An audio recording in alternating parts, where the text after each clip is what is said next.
प्यारे दोस्तों, इस वीडियो पे हम लोग करेंगे यहाँ पर 2023 के जितने भी सेट हैं, ठीक है ना। 12th हिंदी के अंतर्गत 2023 के सभी महत्वपूर्ण सेटों का हम लोग करने वाले हैं सोल्यूशन, ठीक है। तो वीडियो काफ़ी इंपॉर्टेंट है। आपको सभी ने 2024 के जो वायरल पेपर हैं ऐसा कह करके काफ़ी सारे वीडियो दिखा दिए हैं, लेकिन मैं आपको यहाँ पर दिखाने वाला हूँ जो पुराने हमारे पेपर आए थे उनसे हमें क्या सीखना चाहिए और प्रीवियस ईयर क्वेश्चन पेपर में किस प्रकार के ऑब्जेक्टिव क्वेश्चन आए थे। तो यहाँ पर पूरे मैं आपको 6 से 7 सेट का सलूशन कराने वाला हूँ, तो वीडियो में आपको अंत तक बने रहना है। पूरा एकदम अच्छे तरीके से, बहुत ही अच्छा एक्सपीरियंस आपका होने वाला है, ठीक है।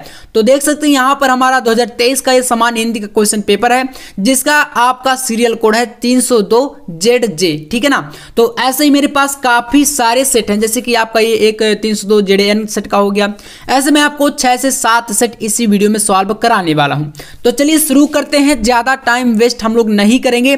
यहां पर आप लोग बाकी का चीजें देख लीजिएगा, पूर्णांक समय जो भी है निर्देश। हम आएंगे यहां से खंड का में। तो खंड का से जब हम स्टार्ट करते हैं दोस्तों, तो यहां पर आपका ऑब्जेक्टिव टाइप स्टार्ट होता है पहला क्वेश्चन, जिसमें पहले हम लोग ऑब्जेक्टिव को करेंगे सभी के, ठीक है ना। ऑब्जेक्टिव भी करेंगे तो यहां पर आप समझ सकते हैं 60 से 70 ऑब्जेक्टिव हो जाएंगे क्योंकि कई सारे सेट हैं।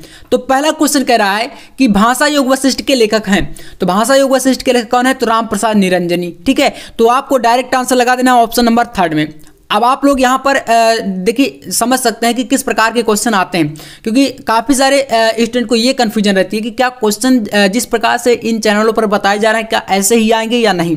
तो इन क्वेश्चनों को देखकर आप समझ लीजिएगा, और मैंने आपको कैसे पढ़ाया है, किस प्रकार के ऑब्जेक्टिव मैंने कराए हैं, ये भी आप लोग एक्सपीरियंस कर सकते हैं, ठीक है। तो बस यहाँ पर इसका आपका राइट आंसर ऑप्शन नंबर 3 हो जाएगा। देखिए आसान सा क्वेश्चन है ना, और बोर्ड का ओरिजिनल पेपर है, ऐसा नहीं कि मैंने इसको बनाया है। 2023 के ये सारे सेट अभी आपके होने वाले हैं। तो इसके बाद आपका अगला क्वेश्चन देखिए, सदल मिश्र की रचना है। तो सदल मिश्र की रचना यहां पर हो जाएगी नासिकेतोपाख्यान, जो कि आपको सेकंड ऑप्शन में देखने को मिल रहा है, दूसरा विकल्प है ना। तो इसको कर लीजिएगा और आप स्कोर भी करते जाइएगा कितने क्वेश्चन आप सही कर पाते हैं। आइए नेक्स्ट पेज पर देखते हैं हम लोग यहां पर। तो अगला पेज यहां पर आपके सामने देखिए क्वेश्चन कहा गया है कि चंद्रकांता संतति कृति की विधा, ठीक है। तो यहां पर विधि है तो इसको काट के आप विधा कर लेंगे। इसकी विधा क्या होगी? यहां पर आपके सामने 4 ऑप्शन दिए गए हैं, जिसमें आपका एक तो निबंध हो गया, नाटक, कहानी, उपन्यास। तो यहां पर राइट आंसर आपको लगाना है उपन्यास। चंद्रकांता क्या है? उपन्यास विधा की रचना है। अगला क्वेश्चन देखिए, यहां पर आपके सामने है बालकृष्ण भट्ट संपादक थे। तो हिंदी प्रदीप के संपादक थे, तो यहां पर हमारा तीसरा ऑप्शन सही होगा, हिंदी प्रदीप। बालकृष्ण किसके संपादक थे? तो हिंदी प्रदीप के संपादक थे, ठीक है ना। कर लीजिएगा आप लोग। चलिए अगला क्वेश्चन देखते हैं।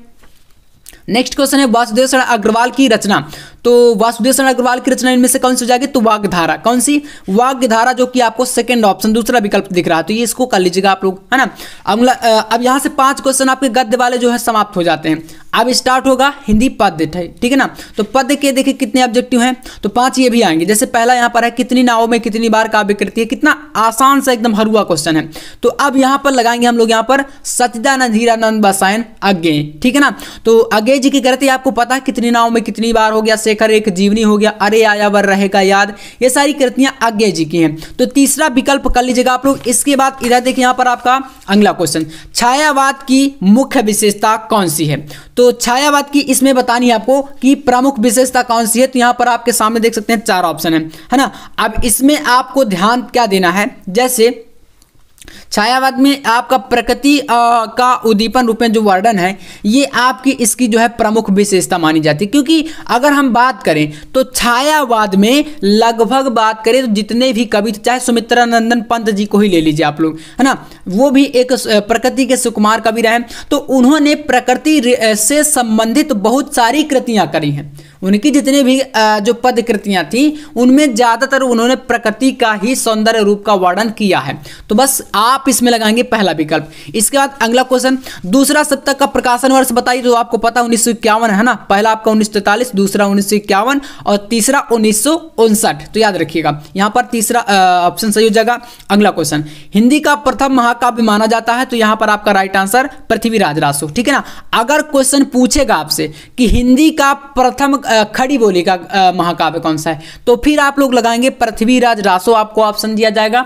और अगर सिर्फ पूछता है कि हिंदी का प्रथम महाकाव्य बताइए, तो फिर आप लगाएंगे पृथ्वीराज रासो में। याद रहे, आप लोग क्वेश्चन में कभी कंफ्यूज मत होना, हिंदी का प्रथम महाकाव्य आदिकाल का है ये पृथ्वीराज रासो चंद्रवरदाय जी का, ठीक है। तो यहाँ पर ऑप्शन 4 आपका सही है। अगला क्वेश्चन, मैथिली शरणगुप्त की काव्य कृति कौन सी है, तो यहाँ पर आप लगा दीजिएगा त्रिपथगा में। किस में लगाना है, त्रिपथगा, तो ये आपका सही हो जाएगा। तो 10 क्वेश्चन यहाँ से ऑब्जेक्टिव जो है आपके देख सकते हैं, इस प्रकार के क्वेश्चन बोर्ड एग्जाम में आते हैं और बहुत ही आसान से रहते हैं यार, क्यों ही आप ज्यादा टेंशन मत लीजिए, सारे क्वेश्चन बहुत ही इजी तरीके से होने वाले हैं। गद्यांश पद्यांश की हम बात कर लेते हैं। देखिए मैंने कई बार आपको कराया है, यही देखिए आपके बोर्ड एग्जाम में रखा हुआ है। मातृभूमि पर निवास करने वाले मनुष्य राष्ट्र का दूसरा अंग है, और फिर से कह रहा हूं इसको कर लीजिएगा, बहुत ज्यादा रिपीटेड है ये। और अभी जस्ट मैंने एक वीडियो डाला है उसमें महत्वपूर्ण गद्यांश और पद्यांश का, तो आप अगर नहीं देखे हैं तो जाकर अभी विजिट करिए। इस वीडियो के जस्ट पहले मैंने अभी डाला है सारे के सारे संस्कृत के महत्वपूर्ण गद्यांश, संस्कृत के महत्वपूर्ण श्लोक, आपके हिंदी के महत्वपूर्ण गद्यांश और पद्यांश, सारी चीजें वहां पर मैंने दे दी हैं, तो आप देख सकते हैं तुरंत अगर आपके पास अभी टाइम है। ये राष्ट्र का स्वरूप चैप्टर से आप इसमें देख सकते हैं, राष्ट्र शब्द कई बार आया है और इसको पहचान भी आप सकते हैं। इसके बाद यहां पर आपके सामने अशोक का वृक्ष, तो अशोक के फूल से इसको भी पहचान सकते हैं। तो ये दोनों चैप्टर बहुत ज्यादा इंपॉर्टेंट है। इसके बाद यहां पर देख सकते हैं, निज जन्म जन्म से सुने जीव है, मेरा धिक्कार उसे था, महास्वार्थ ने गिरा। मैंने आपको बताया है कि ये आपका कैकेयी अनुताप चैप्टर जो है बहुत ज्यादा आपके लिए इंपॉर्टेंट होने वाला है और कई बार मैंने कराया भी है, ठीक है ना। तो चलिए ये सब आपको कर लेना है, गद्यांश और पद्यांश। अब हम लोग करेंगे यहाँ पर जीवन परिचय का एक वीडियो मैंने स्पेशल दे दिया, आपको कल जाके देख लीजिएगा, कवि और लेखक जीवन परिचय सारे के सारे हैं, अगर आपने नहीं देखा, ठीक है ना, तुरंत जाइए और तुरंत देखिए, उसमें सारे महत्वपूर्ण कवियों के और लेखकों के सारे जीवन परिचय मैंने आपको अच्छे से समझाए हैं। अब हमारे पास एक दूसरा सेट आ चुका है जिसका आपका सीरियल कोड होगा यहाँ पर 302 ZN, ठीक है ना, 302 ZN। तो सामान्य हिंदी का पेपर है। चलिए इसको हम लोग यहाँ पर पहले ऑब्जेक्टिव का निपटारा करते हैं। इसके 10 ऑब्जेक्टिव देखिए किस प्रकार के ऑब्जेक्टिव बोर्ड एग्जाम में आते हैं, इसीलिए मैं ये पेपर आपको सॉल्व करा रहा हूँ। तो इसका आप देखिए खंड का पहला आपका स्टार्ट होता है क्या, खंड का। इसमें देखिए अष्टयाम कृति के लेखक बताइए कौन है, अष्टयाम। तो अष्टयाम नाभादास जी का है ना, हमें पता है, तो यहाँ पर हम लगाएंगे तीसरा ऑप्शन, ठीक है ना, अष्टयाम नाभादास, तीसरा ऑप्शन आप कर लीजिएगा। इसके बाद आइए अगला देखते हैं। नेक्स्ट क्वेश्चन यहाँ पर है, धर्मवीर भारती द्वारा लिखित उपन्यास है, तो सूरज का सातवां घोड़ा, ठीक है ना, यहाँ पर आपका धर्मवीर भारती जी का उपन्यास सूरज का सातवां घोड़ा, तो बस दूसरा ऑप्शन आपका सही हो जाएगा, कर लीजिएगा। और हर एक क्वेश्चन आप देखते जाइए, आप जो बोलते हैं कि क्वेश्चन बहुत ज्यादा हार्ड आते हैं, अब ये बताइए, ये ओरिजिनल पेपर है, इसमें ऐसे कौन से हार्ड क्वेश्चन रखे गए हैं बताइए। अष्टयाम हमने कई बार बताया है नाभादास, धर्मवीर भारती जी का यहाँ पर कई बार ये मैंने आपको ऑब्जेक्टिव में पढ़ाया, जब मैं आपको 1 शॉर्ट ऑब्जेक्टिव प्रोवाइड कराता था तो आपने शायद पढ़ा भी होगा, अगर आप पहले से हमारे चैनल से जुड़े रहे हैं तो आपको पता भी होगा। इसके बाद चलिए अगले ऑब्जेक्टिव देखते हैं। जयशंकर प्रसाद जी का नाटक नहीं है बताइए, करुणालय कल्याणी परिणय सज्जन भारत सौभाग्य, तो नहीं शब्द पूछ रहा है, हमें पता है ऊपर के तीनों जो है जयशंकर प्रसाद जी के नाटक हैं, बचा कौन, भारत सौभाग्य, तो यही सही हो जाएगा आपका चौथा ऑप्शन कर दीजिए भारत सौभाग्य, क्योंकि क्वेश्चन में ध्यान देना है, जयशंकर प्रसाद द्वारा लिखित नाटक नहीं है, नहीं शब्द आ रहा है, तो नहीं में आपका फिर भारत सौभाग्य। अगर पूछ लेता कि निम्नलिखित में जयशंकर प्रसाद जी का नाटक है, तो फिर आपको इन 3 में से कोई भी सही करके आते, अगर ऐसा विकल्प दे रहा था, वरना विकल्प ही बदल देता, फिर आपका एक ही नाटक होता कोई जयशंकर प्रसाद जी का, तो बस इसमें चौथा विकल्प कर लीजिएगा। इसके बाद देखिए यहां पर आपके सामने है, इनमें से आत्मकथा विधा की रचना कौन सी है, तो इसमें आपको लगाना है अर्धकथा में। ये क्वेश्चन थोड़ा सा आपके लिए टफ हो सकता है, लेकिन फिर भी कर लीजिए, क्या पता क्वेश्चन आ जाए, है ना, तो अर्धकथा में लगाइएगा आप लोग। चलिए इसके बाद बढ़ते हैं अपने अगले क्वेश्चन पर। तो यहाँ पर आपके सामने यात्रा व्रत संबंधी गद्य कृति अरे यायावर रहेगा याद, मैंने अभी आपको बताया है कि अरे यायावर रहेगा याद, शेखर एक जीवनी, कितनी नावों में कितनी बार, ये सभी जो कृतियां हैं ये आपकी सच्चिदानंद हीरानंद बादशायन आज्ञे जी की हैं। तो यहाँ पर देखेंगे तो तीसरा ऑप्शन आपके सामने है, सच्चिदानंद हीरानंद बादशायन आज्ञे, इसको कर लीजिएगा आप लोग, ठीक है ना, तीसरा विकल्प सही है। चलिए अगला देखिए, यहां पर दिया गया है, इनमें से किस काव्य कृति पर ज्ञानपीठ पुरस्कार मिला? तो लोकायतन, अग्निरेखा, कितनी नाव में कितनी बार, रसवंती। राइट आंसर लगाएंगे आप लोग, कितनी नावों में कितनी बार। आगे जी को इस कृति पर मिला था ज्ञानपीठ पुरस्कार, याद कर लीजिएगा, ज्ञानपीठ पुरस्कार मिला था कितनी नावों में कितनी बार, सच्चिदानंद हीरानंद बसायन आगे को, ठीक है ना। तो ये आपका हिंदी पद का पहला क्वेश्चन। चलिए इधर देखते हैं हम लोग यहाँ पर अगले।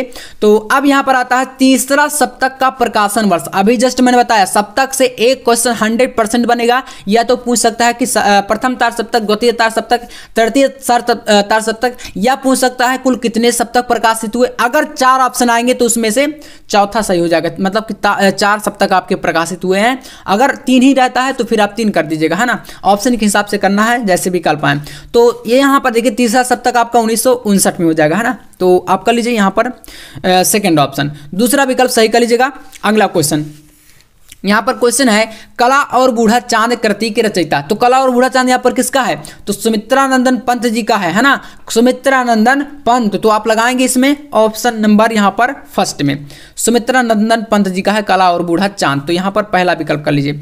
इसके बाद देखिए यहाँ पर क्वेश्चन कह रहा है कि किस महाकाव्यात्मक कृति में 12 सर्ग हैं। तो किस महाकाव्यात्मक कृति में 12 सर्ग हैं? तो यहाँ पर आपके सामने 4 ऑप्शन, जिसमें लगाना है आपको साकेत में, ठीक है ना। साकेत मैथिली गुप्त जी का एक महाकाव्य है और जिसमें आपके टोटल कितने 12 सर्ग हैं, ठीक है ना, 12। तो 12 सर्ग याद रखिएगा ये आप, और कमायनी में 15 सर्ग, ठीक है ना। तो यहाँ पर आप इनको जरूर याद कर लीजिएगा।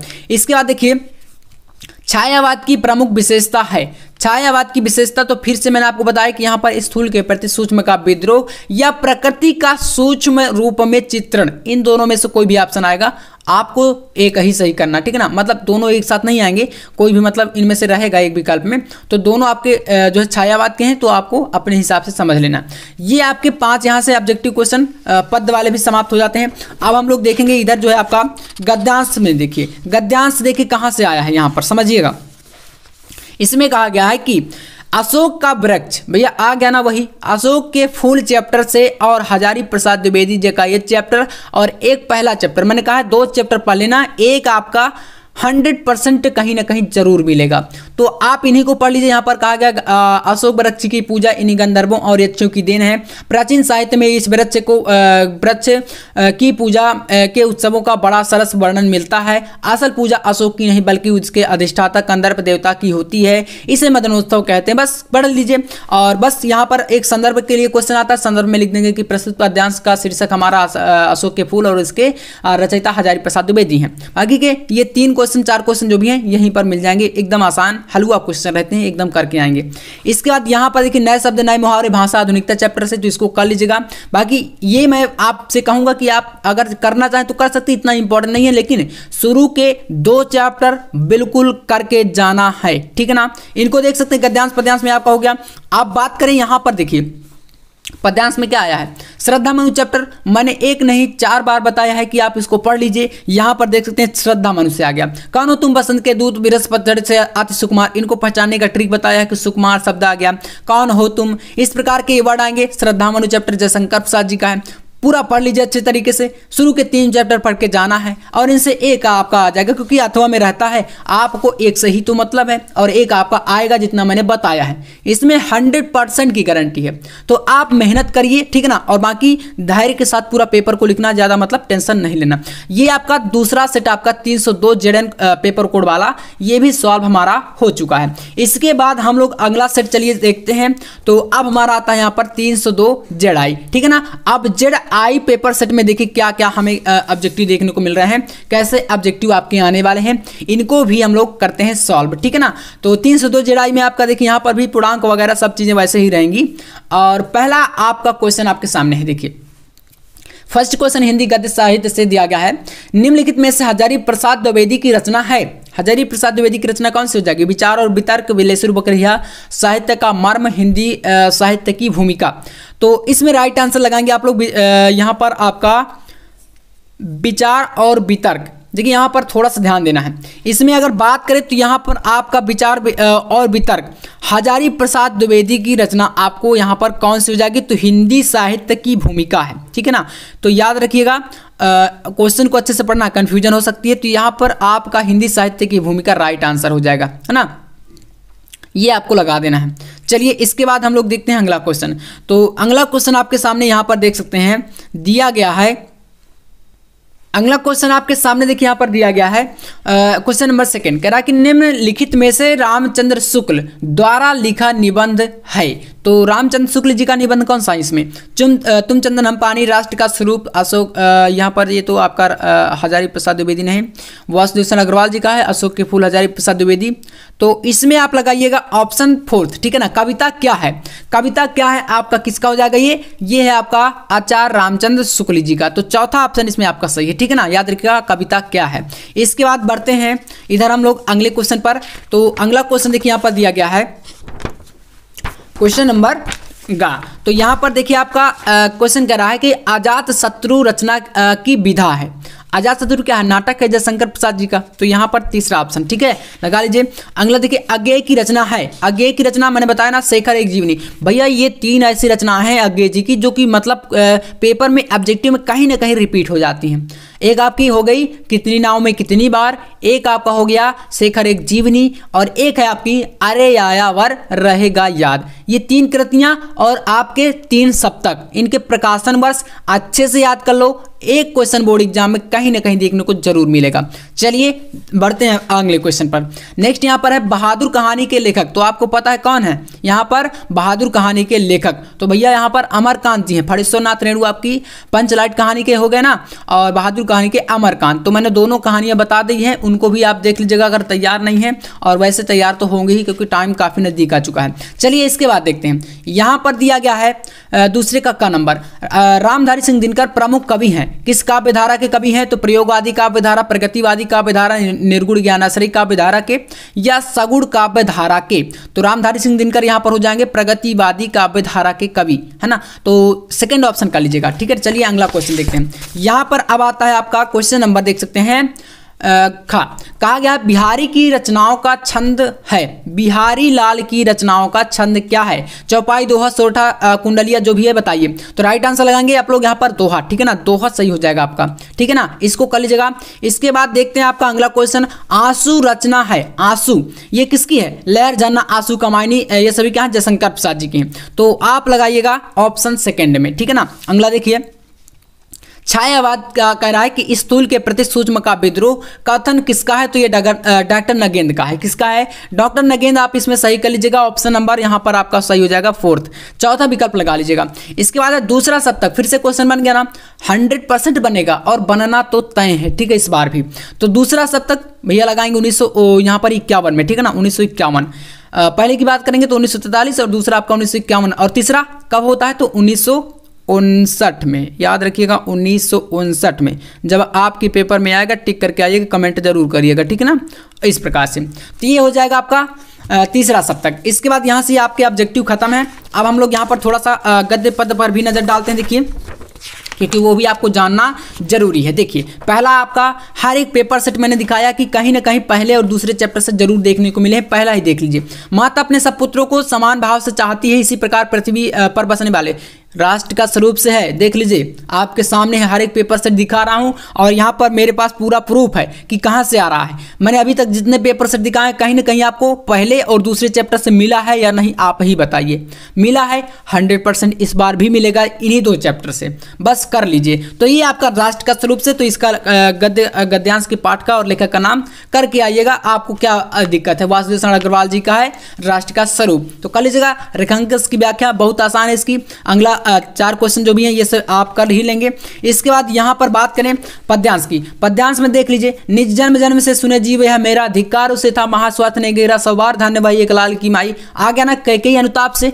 भैया आपको जस्ट अभी मैंने एक वीडियो डाला, जाकर देखेगा, अगर आपने देखा होगा तो पता भी होगा। मैंने कैकेयी अनुताप, श्रद्धामणि चैप्टर और एक आपका पवन दूती का 3 चैप्टर बताएं कि अगर 3 पढ़ लेंगे तो आपका यहाँ से बिल्कुल 10 नंबर फिक्स है। और जो चीजें बताया हूँ बोर्ड एग्जाम में आएंगी तो आएंगी, आप लोग जाकर करके करके आएंगे, ठीक है ना। तो ये हो जाएगा। इसके बाद आपका अगला देख लीजिए, दूसरा वाला, कौन हो तुम संसर्जित जल निधि तेरे तरंगे से फेंकी मड़ी एक, ये भी आपका श्रद्धा मनु से है, देख लीजिए श्रद्धा मनु चैप्टर से। तो ऐसे करके आपके यहाँ पर आने वाले हैं बोर्ड एग्जाम में, और बिल्कुल ये आपका 302 पेपर सेट जो है इस प्रकार से है, और 2024 का भी पेपर सेट जो आएगा इसी प्रकार से आपके क्वेश्चन रखे हुए आपको मिल जाएंगे, ठीक है ना।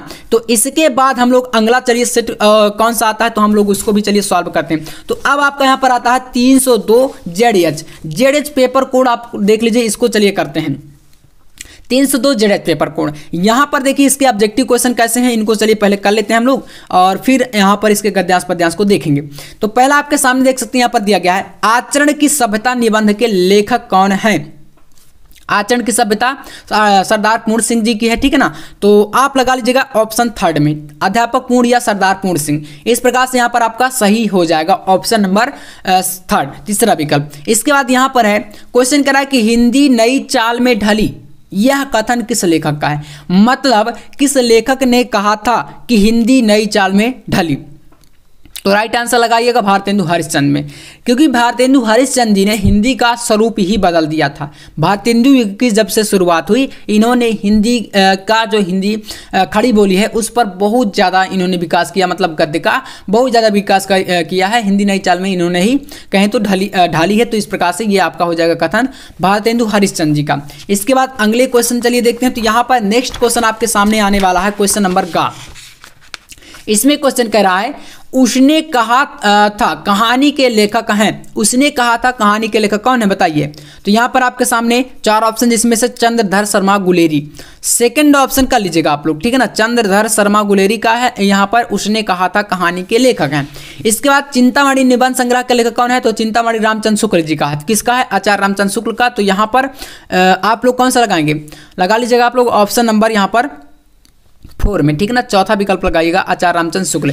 इसके बाद कलम का सिपाही के रचनाकार कौन है, तो यहाँ पर अमृत राय हो जाएंगे। मुंशी प्रेमचंद मत करिएगा आप लोग, ध्यान दीजिएगा ये कहें तो जीवनी है, ठीक है ना। मुंशी प्रेमचंद जी की जीवनी है, जो कि लिखा किसने है, अमृत राय ने। तो यहाँ पर आपका सही हो जाएगा अमृत राय, सेकंड ऑप्शन कर लीजिएगा। इसके बाद अगला क्वेश्चन, प्रिय प्रवास के रचयिता बहुत ही हलवा क्वेश्चन है, मैंने कई बार बताया है, अयोध्या सिंह उपाध्याय हरिऔध है, ठीक है ना। तो कर लीजिए आप लोग यहाँ पर अयोध्या सिंह उपाध्याय हरिऔध।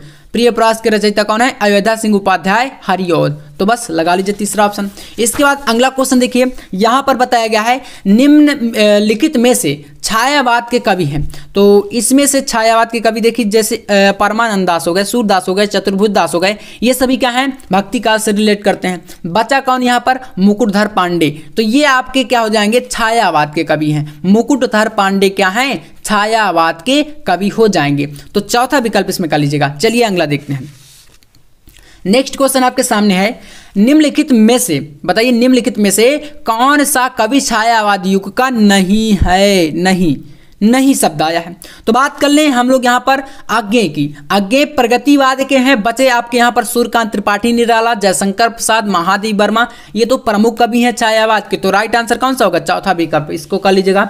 अगला क्वेश्चन, रश्मि रथी किस कोटि की रचना है। तो रश्मि रथी क्या है, खंड काव्य है, आपके बुक में है, आप क्लास 12th में पढ़ेंगे, हो सकता है आपके जिले में ये आता भी हो। तो रश्मि रथी क्या है, खंड काव्य, इसको आप लोग सेकंड ऑप्शन पे मार दीजिएगा, ठीक है ना, कर लेना है। चलिए अगला देखते हैं। नेक्स्ट क्वेश्चन यहाँ पर, बादल को घिरते देखा है रचना है। तो बादल को घिरते देखा, ये किसकी रचना है, मुक्तिबोध, नागार्जुन, त्रिलोचन शास्त्री, अज्ञे। तो राइट आंसर लगाइएगा आप लोग नागार्जुन में, ठीक है ना, नागार्जुन आपका सही हो जाएगा। तो इस प्रकार से ये भी आपके ऑब्जेक्टिव क्वेश्चन खत्म है। इसके बाद यहाँ पर बात कर लें आपके गद्यांश और पद्यांश की। तो यहाँ पर आपको देखिए देखने को मिल रहा ना, पृथ्वी के विशाल प्रांगण में सब जातियों को समान क्षेत्र समन्वय के भरपूर प्रगति करने के लिए सबको एक जैसा अधिकार है। और बस आ गया ना राष्ट्र का स्वरूप, यार आएगा तो 100% आएगा। यहाँ पर देख लीजिए, आते हो राष्ट्र के प्रत्येक अंग की सुधा में होगी। अभी तक मैंने आपको कराया जितने भी पेपर सेट, क्या आपको कहीं ना कहीं 1 या 2 चैप्टर से मिला, 100% मिला, और इस बार भी मिलेगा, क्योंकि ये 2 चैप्टर एकदम हिंदी की भैया संजीवनी है। तो कर लीजिएगा। इसका भी आप लोग यहाँ पर मैं पहचान आपको पहले ही बता चुका हूँ।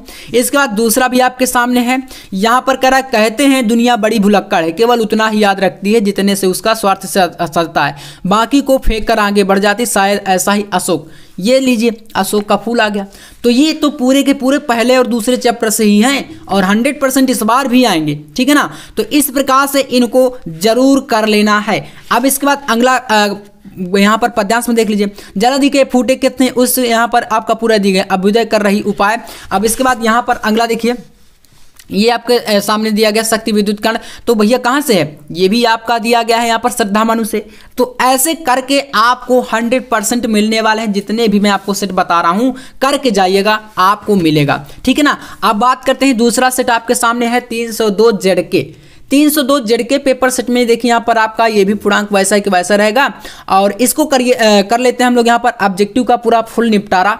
तो चलिए आइए देखते हैं। यहाँ पर पहला क्वेश्चन है, विचार और वितर्क के लेखक बताइए कौन है। विचार और वितर्क के लेखक हो जाएंगे यहाँ पर आपके सामने 4 ऑप्शन, जिसमें से हजारी प्रसाद द्विवेदी है, ठीक है ना। कौन है, हजारी प्रसाद द्विवेदी। तो इसमें आप कर लीजिएगा यहाँ पर विचार और वितर्क किसका, हजारी प्रसाद द्विवेदी जी का है। इसके बाद देखिए अगला क्वेश्चन, अयोध्या सिंह उपाध्याय हरिऔध की रचना है।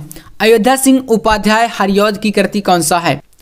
तो अयोध्या सिंह उपाध्याय हरिऔध जी की कृति, इसमें ठेठ हिंदी का ठाठ, ठीक है ना। दूसरा ऑप्शन आप मार दीजिएगा, ठेठ हिंदी का ठाठ। अगला क्वेश्चन, नीड का निर्माण फिर की विधा बताई। तो ये आत्मकथा है डॉक्टर हरिवंश राय बच्चन जी की, ठीक है ना। तो हरिवंश राय बच्चन की ये क्या है, आत्मकथा विधा की रचना है। अगले क्वेश्चन हम लोग देखते हैं यहाँ पर आपके सामने। अगला देखिए यहाँ पर दिया गया, हरिशंकर परसाई का निबंध संग्रह कौन सा है।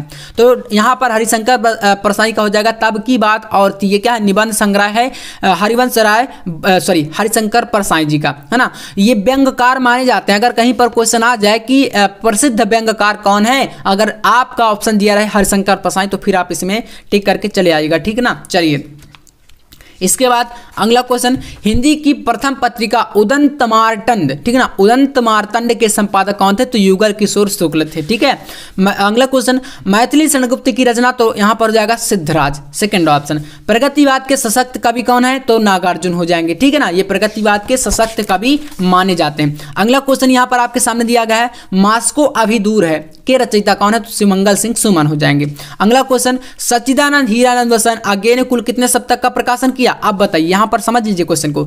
अगर विकल्प में इस प्रकार से 1 2 3 4 ऑप्शन आते हैं तो फिर 4 करके आएंगे। अगर 4 ऑप्शन नहीं रहेगा तो फिर आप लोग पूछे कुल कितने सप्तक, तो फिर 3 करके आएंगे, ठीक है ना। ये चीज याद रखिएगा। तो यहाँ पर 4 हम लोग सही कर देंगे। इसके बाद यहाँ पर क्वेश्चन है, कह रहा है क्वेश्चन कि सुमित्रा नंदन पंत को ज्ञानपीठ पुरस्कार मिला। तो ज्ञानपीठ पुरस्कार किस पर मिला था, आपको बताइए। सुमित्रा नंदन पंत जी को, तो यहाँ पर उनको ज्ञानपीठ पुरस्कार मिला था चिदम्बरा पर। किस पर मिला था, चिदम्बरा पर, ठीक है ना। इसके बाद यहाँ पर विज्ञान की प्रगति के कारण नई चीजों की निरंतर आविष्कार होता रहता है। जब कभी नया आविष्कार होता है तो उसे नई संज्ञा दी जाती है। इस प्रकार से ये आपका एक पद्यांश गद्यांश है। और बाकी के इसमें पद्यांश देखिए दिखा देते हैं कौन कौन से आए हैं।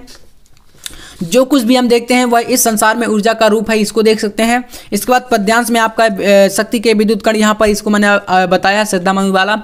और बाकी इधर का आप देख सकते हैं, यहाँ पर दिया गया है अगला, यहाँ से मैं कब कहता हूँ जग मेरी दुर्धर गति के अनुकूल। तो ये थोड़ा सा हट के आया है, लेकिन ध्यान तो दीजिए क्योंकि यहाँ पर एक तो पढ़ाया आ चुका। तो आपको जितने चैप्टर मैंने बताए हैं उसमें से 100% आपका कोई ना कोई जरूर आएगा। आप पहले उतना करिए, तो इतना जब कर लेंगे तो ये चीज़ें आपकी तो फिक्स हो जाएंगी। 100% आपकी इतना जो है, ये जो 10-10 नंबर के ऑब्जेक्टिव हैं और बाकी के जो गद्यांश पद्यांश वाले हैं, तो आप आराम से इसमें कर सकते हैं, कोई दिक्कत आपको नहीं आने वाली, ठीक है ना।